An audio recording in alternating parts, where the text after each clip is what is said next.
This is the Hope Not Nope podcast, where we answer your questions and share inspirational stories to fill your soul with hope. Our mission is to empower hope to those who have been plagued by nope. I'm Dr. Dylan Caswell. And I'm Brandy. And we're here to bring you out of the nope and into hope. Welcome to the last episode of 2025 for the Hope Not Nope podcast. Let's go. Yeah.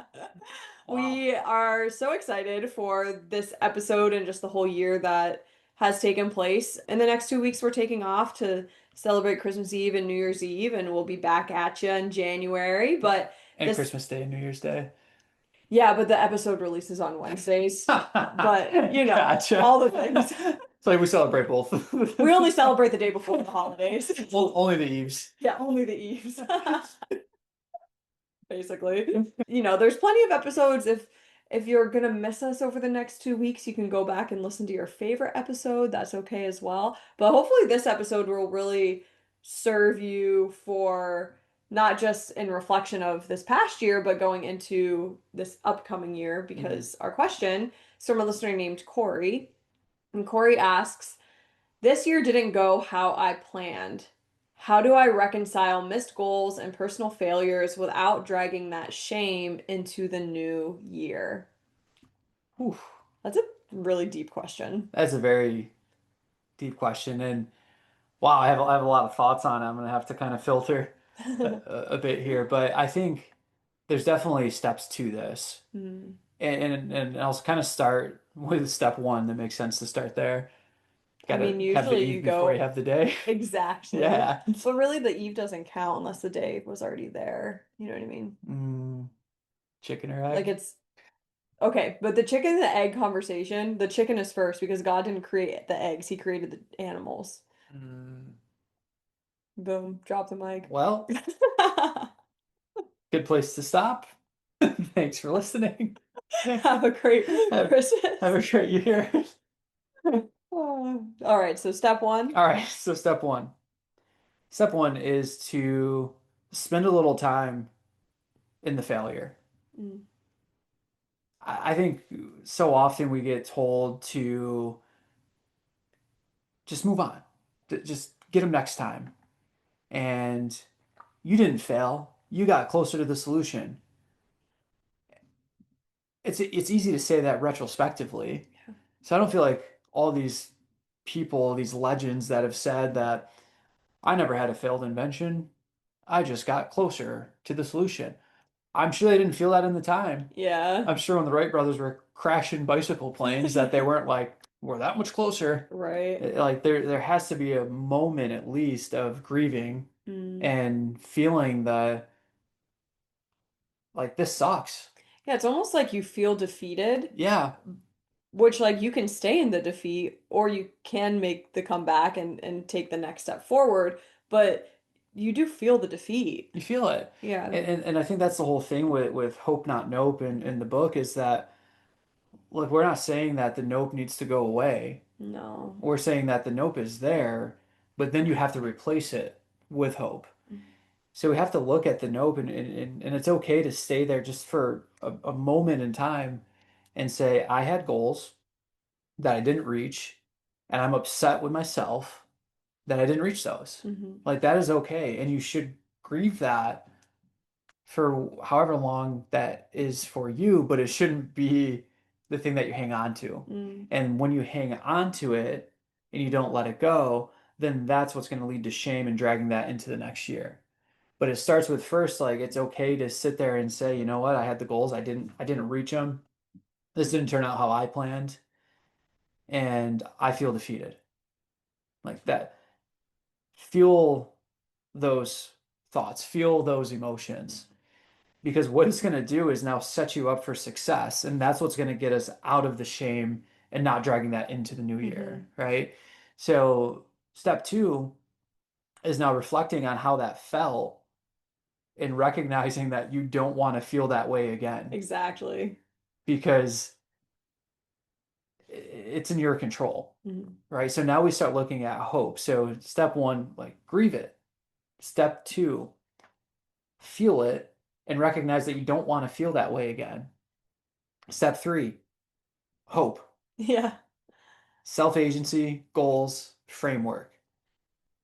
So self-agency, what got in the way? Was it that you didn't take action to do it? Was it not a priority? Were you spread too thin?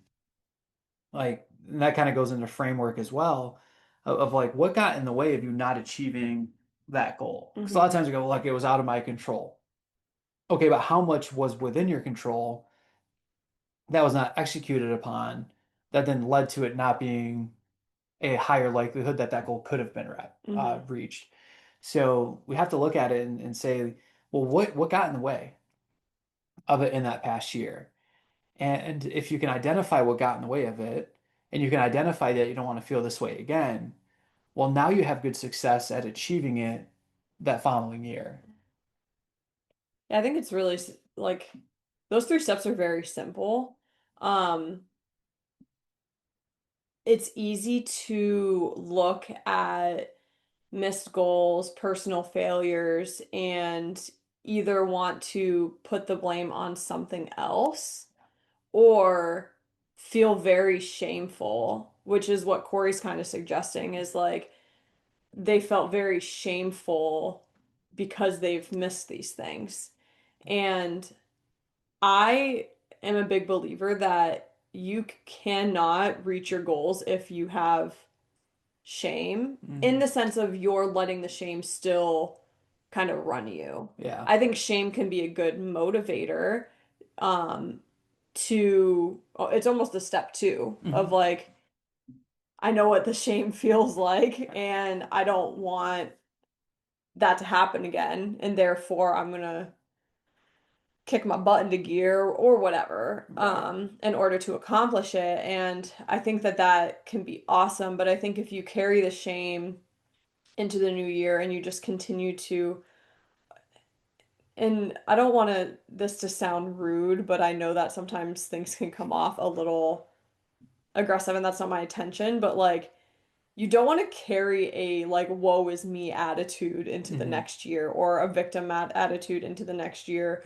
or just a like I suck, I'm the worst, like self-hatred, self-deprecation, like anything like that. Like that is not going to serve you. Hmm. That is not going to serve anybody that you are in contact with, whether it be your family, your coworkers, your friends. Like no one wants to be around that. Some people will choose to be around it because they love you, but Right. it's not filling their cups and it's not filling your cup. No one Yeah. wants a negative Nancy around, Yeah. so don't be a negative Nancy. Yeah. There's a play on words there from the question of dragging the shame. Mm, And it's if you drag the shame is going to drag you. yeah. What's it going to drag? It's going to drag you away from the goals that you have and the life that you want to be living. Mhm. So you do have to work through that shame, and part of it is by taking responsibility, right? It's something that a lot of the athletes that we work with are phenomenal at. Like they'll come in, some special warfare operators, and they'll go, "All right, doc, straight up, I feel the same, but it's because when I was deployed, I didn't do the program." Yeah. And now I'm back and I just want to get back on it again. And I'm like, oh my gosh, do you realize how much the time was just saved because of taking ownership Right. and having an answer, not a woe is me, just a I know I should have done it, but I didn't. Yeah. But now I'm going to do It's it. almost like a shamelessness Yeah, and yeah, in admitting that like yeah, I just didn't do it, but I'm not gonna like beat myself up for it. I'm just gonna be honest that I didn't do it, take the accountability and right. move forward. And I think, you know, shame doesn't have to be bigger than your goals, and shame should never be bigger than your God. And if you can have your goals and your God bigger than the shame that you're feeling, I think you're on a good path, but don't let it become bigger than your goals and your God. Yeah, yeah. So don't stay in the shame. And so it's how do you get out of that? What's the opposite of a victim mentality? A self-agency Hmm. mentality of taking ownership.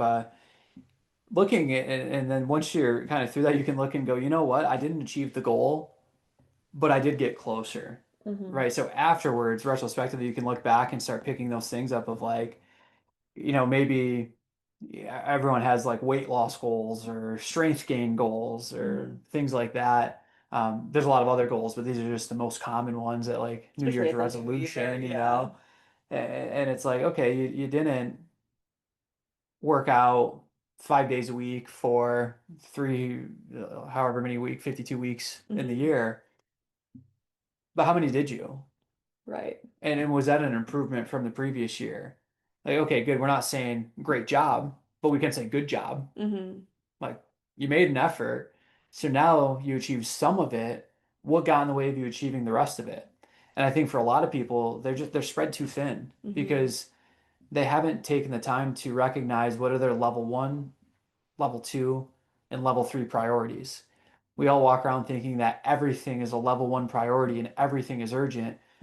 Newsflash, public service announcement, public health service announcement. It's not the food dyes. Mm-mm. It's the quote unquote reality of trying to live that everything is a level one priority and everything is urgent. Hmm. There are things that are that, but you need to identify what those things are in your life and whatever's level two and then especially whatever's level three, you don't need to put time and effort there. Like you only do the level threes if everything else is taken care of. And so I recommend, well, two options. One, you can sit down with a friend or your spouse and talk about what are your level one, level two, and level three priorities. And then you have an accountability partner that's looking at it and saying, okay, this isn't your level one, but do you really Hmm. need to be doing that? Is that really needed? Is that getting you closer to your goals? If no, okay, let's go to level two, and then the level two is the level three. Like, all right, I think this is again one of those things that's going to sound harsh, but I don't want it to Yeah. Well, we know be your received heart and that way. intention. I think a lot of times we just perceive ourselves to be a lot more important. Hmm. I'm How rude. just like, you are important, Hmm. but you may not be needed for every single task. Yeah. You may not need to oversee every single task. Well, you don't know my family. You Right. don't know my office. Well, let's take some ownership. If you have to oversee every single thing that your employees are doing, how good is your onboarding process? Hmm. How good is your interview process? With your kids, how much are you coddling them by not giving them chores and teaching them some responsibility? Are they going to be done the best way? Like, no. I've No. had nieces and nephews helping us with chores, and it's just the acceptance that, like, they're doing it. Yeah. May not be done well, but they are doing it and they're Hmm. learning some responsibility in it. So, really reflect on that and see, like, where am I spreading myself too thin because I think I need to be involved in everything, and where can I maybe take a step back, Hmm. maybe oversee from a distance or put other people in lead of developing better systems so that you're not spread too thin to then reach on that goal. I know that was a long rant, kind of on topic, kind of off topic, but it's just a lot of the athletes that we've worked with that have had success. The reason they've had success is not by doing more, but by looking at their schedule and prioritizing what is important to them for them Hmm. to be doing to reach the goals that they have. That's the framework part Yeah. of hope that you can't, for a short season, you can be going at all hours. Hmm. You can't do that over a year. And I think a lot of people will find that, like, January, I'm eating clean, I'm going to the gym, doing all these things. Awesome. You didn't change anything else in your life. Your Hmm. schedule's the same, your work schedule's the same, your family relationship, all that's the same. You didn't adapt better to stressors, you just added more onto it. It gets to March, Hmm. and it's like, yeah, something's got to go. Yeah, I'm already burnt out from the first 2 months of the Burnout. year. Yep. So, all right, well, gym's got to go. Yeah, I want to eat healthy, but prepping food, no, that's got to go. And then Hmm. all of a sudden you're back into that same cycle. Yeah. So I think it's really a time to look at it and work through those steps that we talked about and then just start saying, hey, like, if it was my framework in the sense of I'm spread too thin and that's why I didn't achieve this thing, all right, where can changes be made? Hmm.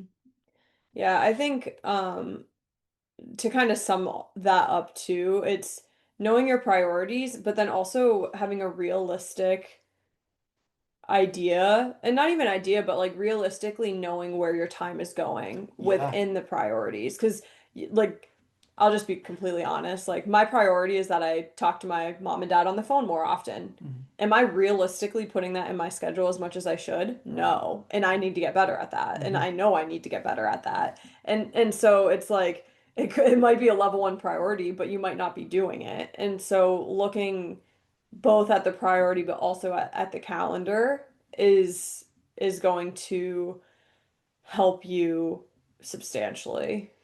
Yeah, I remember working with one athlete that said when this particular athlete got to sit down and write in their journal that it fueled their soul. Mm. Wow. Talk about improving sports performance, Life life performance. life performance. This thing is you literally said to me that this thing is feeding your soul. Mm. How often are you doing it? Yeah, maybe once every 2 months. Like that's the amount of time I have for it. Okay, where else is your time going? Because we need to figure out how to get Hmm. more time into this thing that is feeding your soul somehow, some way. And so we went through it, but it is there's recognizing Hmm. how fruitful something is for you, and that's a great step. And then there's the implementation of it. That Yeah. is a whole nother step. Like Hmm. recognizing this thing is really good for me. Awesome. If it's really good for you some of the time, how much better could it be for you more of the time while not overdoing it, Hmm. right? And that's the implementation phase is difficult, Hmm. and it does take time to sit down and look at your schedule and figure out like when can this happen. Yeah. A hope story at the end of the year is the end of the year, which makes me reflect on the entire year. It makes me get excited about the upcoming year. And I'm going to share a little bit of, like, I guess, wisdom that I've kind of received this year as my hope story, but maybe you can kind of think of whatever you want to share after me. Sounds good. Just like to celebrate, we both can share at the Yeah. end of the year. But for me, and if you're a longtime listener, you know that we typically do a theme for the year, like a Mhm. word or a phrase. And this past year, my word has been wonder. And it's been really cool to see how the word wonder has evolved in different seasons and how it's taken on different meanings at different times. Like I really think that I went into the year intentionally wanting to have the word wonder so that I could enter more into the wonder of God's creation and Mhm. just seeing his providence and seeing the way he creates and the beauty and the awe in nature and things like that. And I believe that I did that this past year.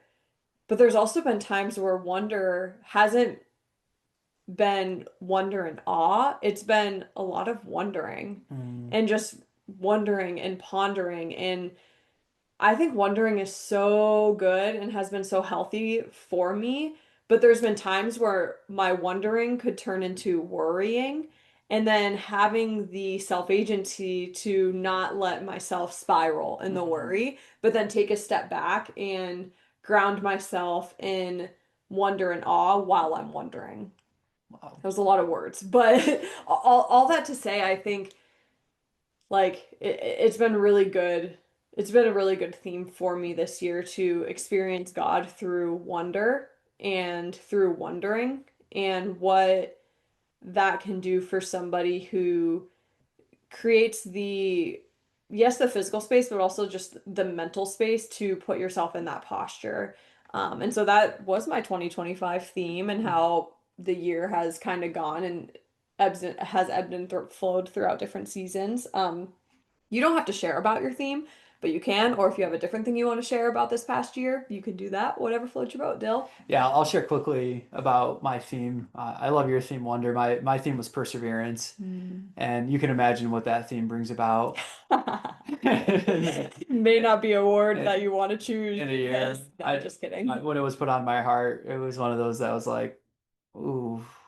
okay, what's coming? Like Yeah. what's coming up? But when we look at Romans 5, 3 through 5, like perseverance is it's amazing. It's what kicks off the framework to produce endurance, endurance character, and character hope. Hmm. So for me, that's my hope story is that like starting from that word perseverance. And it's kind of cool because like you can look at it and like persevere and like because my dyslexia I see like serve and persevere, Hmm. so it's like persevering to me is serving, and I know that's just because my brain mixes up letters Count in it. there, but it's something that is kind of special to me of like persevering means to serve and knowing that there's more to come, and Mm. that's what perseverance is I think meant to show us is that there's more to come. It's like when you're in the season of persevering, you don't reflect on the fruit. You don't take the time to celebrate the wins. Um, you're persevering. Yeah. You're just like, I don't want to say grinding through, but I don't know a better phrase Yeah. to. Well, I think that the cool thing with perseverance, especially in the way that you have modeled it throughout this year, is when you're intentionally persevering, you're doing what St. Paul says. You're not running aimlessly, but Mhm. you're running and you're persevering with a goal, with a focus point, with a mission and a drive at hand. And I think like a lot of people can mix up perseverance with like running aimlessly, but you Yeah. haven't. You've persevered with purpose. Thanks. Yeah. Yeah. And Corey, we hope that you can do the same. That's partly why I wanted to share this too, is that part of the question I think was the year didn't turn out as I planned. Um, yeah, Isn't that how it's, the Lord works sometimes? yeah, and I want to touch on that because I think sometimes we look at it and say it didn't turn out as I planned, and I think there's something to that of making sure that what you're aiming for is in line with the Father's will. Mm, Because in order to achieve that and stay true, those things have to be true. yeah. And if they're not, there might be a layer of protection out of love that's there because maybe you're not seeing something there yet. And I think of like St. Paul and the writing in Acts if he wanted to go somewhere in Asia, and it just says basically the Lord wouldn't let him go there. Mm, Like there was a block of him going there, and we don't really know why that was there, but we know that he blocked that from happening because he had other things in store mm, for him. And it gets to the point of you fail something, you're not a failure, but you failed at reaching a particular goal and you get to look at it and say, is this the goal that I want? mm, Is this what I want to achieve? And if it is, then I need to do all the things that we talked about. And I look at it and I just go, that was a silly goal to begin with. Like the reason I failed that is because there's something better in store mhm, for me to go after. And that's where I need to put my time and effort into. And then there's the fruit in that. But behind all of that mhm. is persevering. Yeah. Like you have to persevere. If you make a very safe goal, and maybe you need to get started and get some momentum and to get some easy wins, like awesome. Especially in the new year, like definitely make smaller Yeah, goals to yeah, like build the momentum, but like we call them checkpoints mhm, because like establish that reach goal and establish safe checkpoints along the way. Because if your reach goal is aiming for something that's very easily achievable, then your outcome is going to be a safe outcome. yeah. But when you have a reach goal and you go for that reach goal and you achieve it, like that's when we see, and I'm not saying you need to go win an Olympic gold medal because like maybe I was gonna say, but you maybe could. that was your goal. But that's when we see that emotional win for Yeah. an athlete of like they're speechless, they're in tears of joy because they sacrificed, they persevered, and they Hmm. achieved this thing.